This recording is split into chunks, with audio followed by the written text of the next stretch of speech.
Get ready with me for a night out in beautiful Puerto Rico using my Makeup Forever HD Skin Face Essentials palette. I'm obsessed with traveling with this palette because it really has everything that I need. The coolest tone I like to use as my contour for my cheeks, my nose, and my jawline. And then I like to use the lightest shade in this to really brighten up my under eye areas and bring certain areas forward. Of course, you can mix and match these shades to find the perfect shade for you, but what's really great is how buildable all of this is. So if you want more of a sheer coverage, you can blend it out, or you can add on to have more full coverage.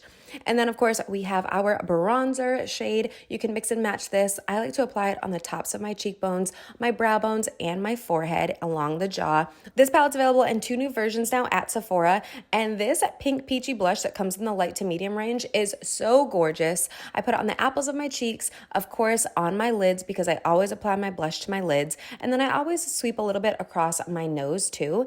And then it has these 2 highlighting shades. This one pinky shade is gorgeous on the cheeks, and then I like to use the golden one for the inner corners of my eyes to make for a really glowy golden bronzed look. I mean, a bright dress, wild hair, and perfectly pink cheeks really is all you need on your next vacation.